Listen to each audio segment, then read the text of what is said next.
12:15 বাজে।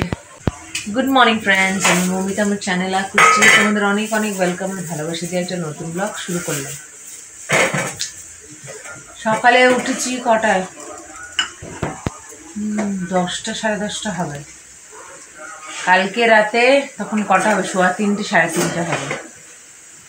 হঠাৎ মেয়ের কাশি উঠেছে, এমন কাশি উঠেছে না কফ বেরোচ্ছে, বাচ্চার চোখ বেরিয়ে আসছে, কাশতে কাশতে গলা ব্যথা হয়ে যাচ্ছে, চোখ দিয়ে অঝরে জল পড়ছে, কাঁদছে, কফ আর বেরোচ্ছে না, খালি একটু থুতু বেরোলো। 10-15 মিনিট এমনি খালি অফ করেছে, কিচ্ছু বেরোয়নি।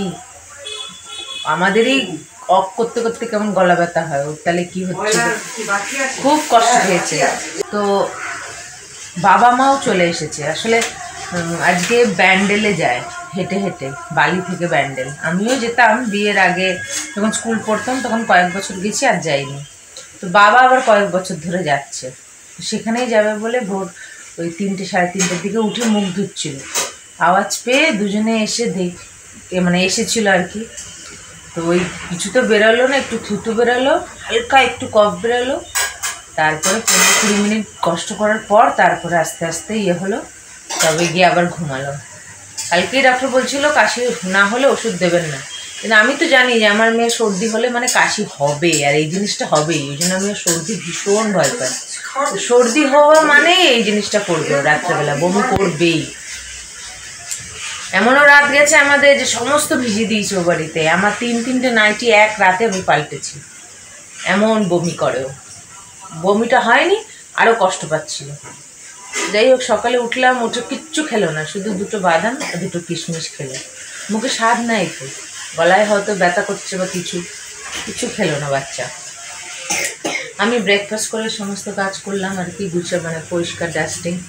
এই যে বাচ্চা আমার শুধু 2টো বাদাম, 2টো কিশমিশ, রুটি 1 কামড় খেয়ে আর খাবে না। মুখে স্বাদ নেই, হয়তো গলা টলা ব্যথা করছে, ওই যে কাশছে এখনো।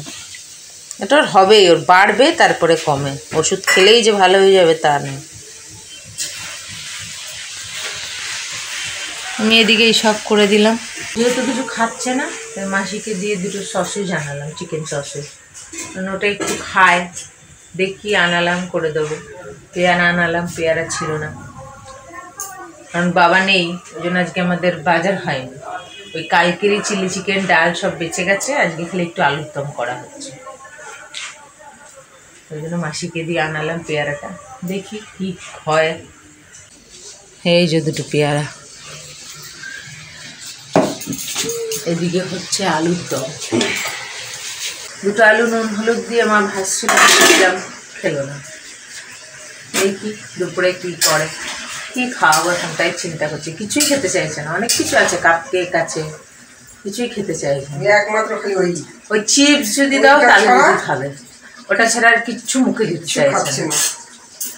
আর হয়তো 2টো শুকনো ভাত মুখে দেয়। এই দেখি কি করি। ঠিক আছে, পরে ফিরে আসছি। দুষ্টুটাকে আজকেও মাথায় জল দিইনি, কিন্তু গরম জলে গা ধুয়ে দিয়েছি। ডাক্তারকে জিজ্ঞেস করেছিলাম, বলছে হ্যাঁ তো হয়ে গেছে। 2টো বাজে।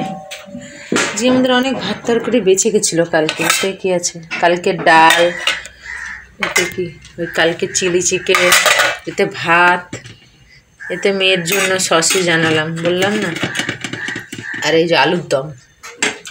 সসেজটা একটু ভালো খায়, ওই জন্য সসেজ নিয়ে এলাম। শুকনো ভাত দিয়ে তাও 2টো ভাত খেতে পারে।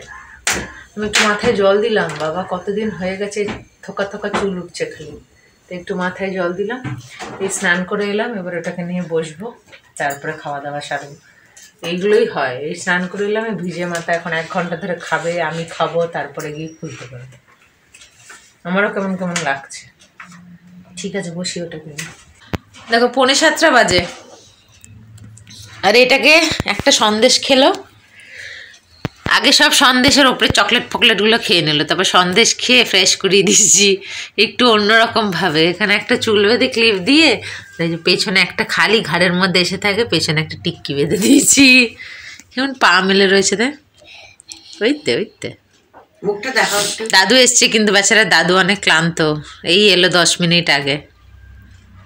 ফ্রেশ হবে, আর আমার এখন টুকটাক কটা কাজ আছে। ওর ডাইপার নামামো, মানে নতুন বার করবো, শেষ হয়ে এসছে। ওর ওয়াইপস প্যাকেট বার করতে হবে, শেষ হয়ে এসছে। আর ওর জলটা ফুটাতে হবে। এখন এই কাজ 3টে সারবো, তাহলে আর কিছু কাজ নেই। সন্ধ্যেবেলা এমনিতে কোনো কাজ থাকে না। ঠিক আছে, 3টে কাজ সেরে নিই। এই কাজটা এবারে করে নিচ্ছি। 3 প্যাকেট আনিয়েছিলাম আর কি, তো 1 প্যাকেট এই যে চলছে, আর 2 প্যাকেট আছে।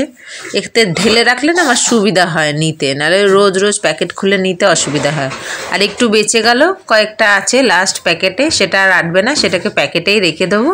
এটা এমনি রেখে দেবো, এটা প্যাকেট এক সাইডে রেখে দেবো। এটা আবার কমে গেলে তখন প্যাকেট থেকে নামিয়ে নেবো। এমনিতে আলমারির ওপরে রাখি, এখন যেহেতু কমে গেছে তাই এখানটাতে এক জায়গায় অ্যাডজাস্ট করে রেখে দেবো।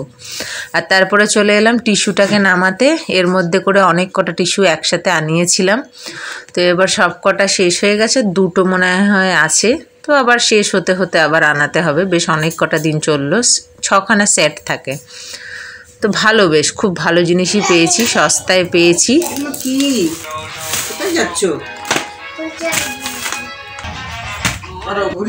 তারপরে দেখো বাবা এসে গেছে, তো একটু গরম জল করে দিল, নুন গরম জলে সেঁক দিচ্ছে, তাহলে একটু ব্যথাটা কম হয় আর কি। আমরাও তাই করতাম, যখন আসতাম একটু গরম জলে স্নান করতাম, আর নুন গরম জলে সেঁক দিলে ব্যথাটা কম হয়। পুরো 8খানা স্টেশন, এই 8 ঘন্টা হেঁটে গেছে, 14টা স্টেশন। অনেক সবাই পারে না, কেউ কেউ পারে। তারপরে মেয়ের জল গরম বসিয়েছি, খাওয়ার জলটা ফুটাতে বসিয়েছি, আর এদিকে আমার বোতলটাকে আজকে ধুয়ে দিলাম ভালো করে সাবান দিয়ে।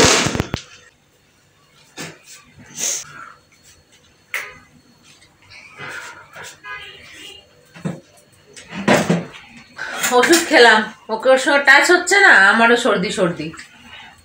তো একটা রাতে খেলাম, ঘুমাবো, আশা করি সকালে ঠিক হয়ে যাব। নাকটা জ্বালা জ্বালা করছে, হালকা হালকা বুঝতে পারছি। এখন সময় দেখো 9টা 35। দুষ্টুর খাওয়া হয়ে গেছে, এই খেয়ে উঠলো। যেহেতু আজকে সসেজ ভাজা ছিল, তাই 2 বেলায় শুকনো ভাত শুধু সসেজ দিয়ে মেখে দিলাম, একটু একটু করে মুখে দিলাম, ওই দিয়ে খেলো। আরও সসেজ চাইছিল, 2 বেলা 2টো এনেছিলাম। আরও যদি সসেজ থাকতো তাহলে হয়তো আর একটু ভাত খেত। শুকনো ভাত ওইভাবেই খেলো। আমি জানি ওই সর্দি মুখে এমনি খেতে চায় না, আবার সর্দি মুখ, একমাত্র এটাই দিয়ে যাও, একটু 2টো ভাত খাবে। কালকে আবার আনাবো। বাবা তো খেলো না তেমন কিছু, ওই তখনই পাঠাই সেকে 2টো পাউরুটি আর একটু আলুর দম দিয়ে খেয়ে গেল, বললো ভাত খাবো না, শুয়ে পড়েছে সে। মাও এই শুতে চলে গেল, কারণ বাবার সঙ্গে মাও অনেক সকালে উঠেছিল, তাই শুতে চলে গেল। দুপুরবেলা মা ঘুমায় না। তো ওরা যে বলছিল 15 মিনিটে খাওয়া হয়ে গেল, দুপুরে 20 মিনিটে, এখন 15 মিনিট, যে 1-1.5 ঘন্টা লাগায়। তখন গেল বাসন কুসন মাজতে, তারপরে কাপড় চোপড় তুলবো, শুয়ে পড়বো তাড়াতাড়ি। ও হয়তো শুয়ে যাবে, শরীরটা ভালো না তো। আমি ওষুধটা খেয়ে নিলাম, ওকে ওষুধ আছে, খাওয়াতে হবে। ঠিক আছে, আজকের দিনটা তো মোটামুটি ভালোই গেল। কালকে রাতে যা হলো, মানে আজকে ভোর রাতে 3টে, সোয়া 3টের দিকে, আজকে আবার রাতে কি হয়, তো আজকের গল্প আবার কালকে বলবো। আজকে এখানেই রাখলাম, আর আমি কাল আসবো একটা নতুন ব্লগ নিয়ে। তোমরা ভালো থেকো, সুস্থ থেকো, নিজেদের খেয়াল রেখো। Good night.